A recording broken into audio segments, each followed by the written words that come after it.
Imagine being the last man alive in your unit. Every soldier you commanded is dead or dying around you. The enemy is advancing by the hundreds, screaming, firing, dying, but never stopping. And you are alone, holding a machine gun that is overheating, jamming, failing. Most men would run. Most men would surrender. Some would simply close their eyes and wait for the end. Mitchell Paige did none of those things. On October 26, 1942, on a muddy ridge in the Solomon Islands, one American Marine made a decision that would save an entire battle and prove, once again, why Americans are the linchpin of the world. Mitchell Paige was born on August 31, 1918, in Charleroi, Pennsylvania. He grew up during the Great Depression, the son of a working-class family in steel country. Life was hard. Money was scarce. But Paige had something that couldn't be bought: discipline. As a boy, he practiced marksmanship for hours every day, shooting tin cans in the woods behind his house. By the time he turned 18, he was ready to enlist. But there was a problem. He didn't weigh enough. The Marines had a minimum weight requirement, and Paige fell short. So he did what Americans do when a door is closed. He sat in the recruiting station in Baltimore and ate bananas.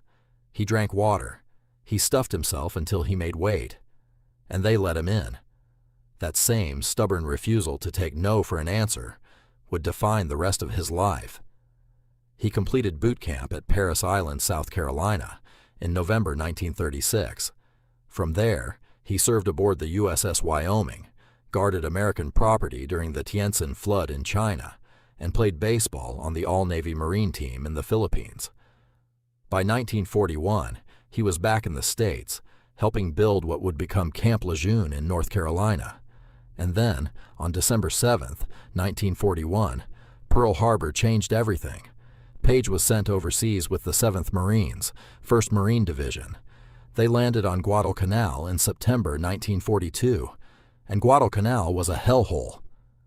Picture this: an island roughly the size of Rhode Island, covered in dense jungle, swamps, and razor-sharp kunai grass that could slice through a uniform. Temperatures hovered around 90 degrees with humidity near 100%. Malaria, dengue fever, and dysentery killed more Marines than enemy bullets. The food was rotten, the water was contaminated, and the Japanese held the high ground, the ridges, the jungle. Everything except one thing: Henderson Field. The airfield was the prize. Whoever controlled Henderson Field controlled the skies over the Solomon Islands. Whoever controlled the Solomons controlled the sea lanes to Australia. And whoever controlled Australia controlled the Pacific. The stakes could not have been higher. The Japanese knew it. The Americans knew it. And both sides were willing to pay any price to hold it. By October 1942, the Marines on Guadalcanal were starving, sick, and outnumbered. They called themselves the Cactus Air Force, a ragtag collection of pilots, mechanics, and ground crew keeping Henderson Field operational with duct tape and prayer. Japanese naval bombardments had destroyed dozens of planes and fuel stores. The Tokyo Express, nightly runs of Japanese destroyers, kept reinforcing the enemy. And the Marines were running out of everything: ammunition, medicine, food, and men. But they held the line, because that's what Marines do. On October 24th, Platoon Sergeant Mitchell Paige and 33 Marines took up position on a ridge east of the Matanikau River.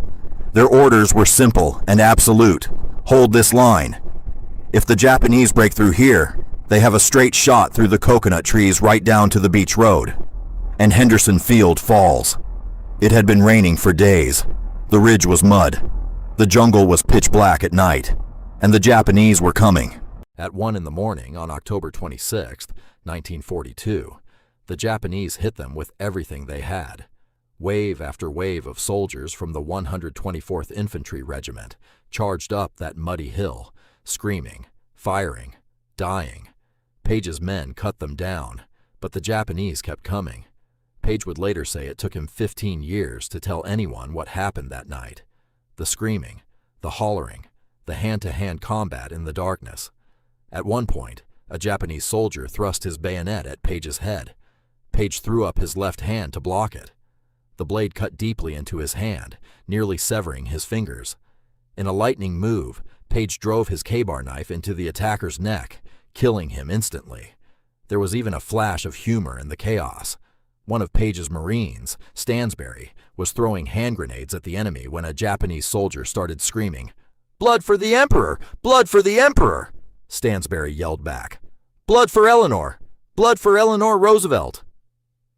Bad as it was, Paige couldn't help but laugh. But the humor was short-lived. The two Marine rifle companies positioned behind Paige's platoon withdrew a short distance, isolating and exposing his machine gunners. The repeated charges by the wild-eyed, bayonet-wielding Japanese took a heavy toll.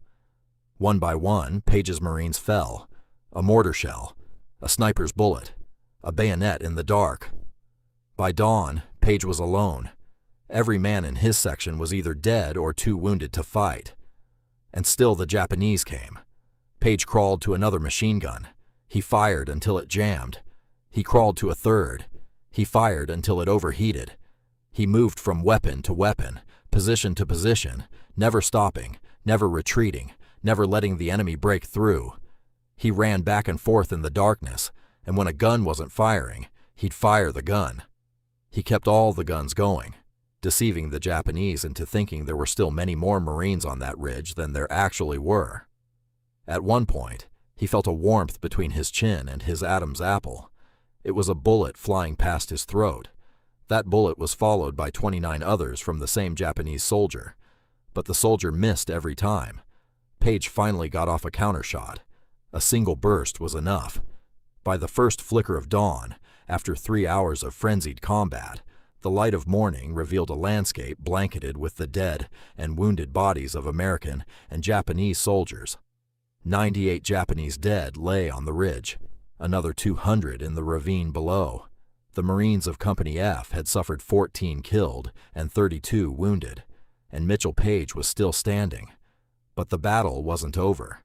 The Japanese were rallying for a final assault. Paige draped 2 cartridge belts over his shoulder, cradled his machine gun in his left hand, and shouted over his shoulder at the Marines of Company G behind him, "Fix bayonets and follow me." Then he charged down that hill, alone, firing his Browning machine gun from the hip as he went. He spotted a Japanese officer and his guards standing in the kunai grass below. The officer was firing at him. He had 18 men with him. As Paige bounced down the hill, he raked them with fire, and they all fell over. The officer remained standing, having exhausted his ammunition. He threw his revolver to the ground and started to pull his samurai sword. Paige was 4 feet away. One burst of the machine gun came right down the officer's face and chest, hitting the sword and scabbard as they came out. At that moment, the Marines behind Paige came charging down the hill with fixed bayonets. The executive officer of the 2nd Battalion had scraped together rear echelon troops, cooks, messmen, communications specialists, a bandsman, and along with Marines from Company G, they launched a counterattack that drove the Japanese back into the jungle. Paige couldn't believe what he'd been through. He found his pack and dumped the contents out on the ground. A New Testament fell out. It was open to Proverbs 3, verses 5 and 6. "Trust in the Lord with all your heart, and lean not on your own understanding. In all your ways acknowledge him, and he will direct your paths." Paige felt sure that he'd been protected by a divine hand. "God was with us," he told his commander. For his actions that day, Mitchell Paige received the Medal of Honor, the highest military decoration in the United States. The citation, signed by President Franklin D. Roosevelt, read, "For extraordinary heroism and conspicuous gallantry in action above and beyond the call of duty. Alone, against the deadly hail of Japanese shells, he manned his gun, and when it was destroyed, took over another, moving from gun to gun, never ceasing his withering fire against the advancing hordes until reinforcements finally arrived. Then, forming a new line, he dauntlessly and aggressively led a bayonet charge, driving the enemy back and preventing a breakthrough in our lines. But medals don't tell the whole story. Mitchell Paige remained on Guadalcanal until January 1943. He was promoted to 2nd lieutenant on the battlefield, a rare honor. He served in Korea and Vietnam. He rose to the rank of colonel. He invented the universal Paige inflatable tent, later used by Marines in Vietnam. Guadalcanal was the turning point of the Pacific War. After that battle, the Japanese never launched another major offensive. President Roosevelt himself declared, "It would seem that the turning point in this war has at last been reached." The road to Tokyo began on that muddy ridge, and it began because one American refused to step back. Mitchell Paige died on November 15, 2003, at the age of 85. He was the last surviving Medal of Honor recipient from the Battle of Guadalcanal. Mitchell Paige wasn't a superhero at first. He was a coal miner's son from Pennsylvania who walked 200 miles to enlist, who ate bananas to make weight, who practiced shooting tin cans in the woods. He was an ordinary man who, when the moment came, found something extraordinary inside himself. This is Lived Lines. See you next time. See you next.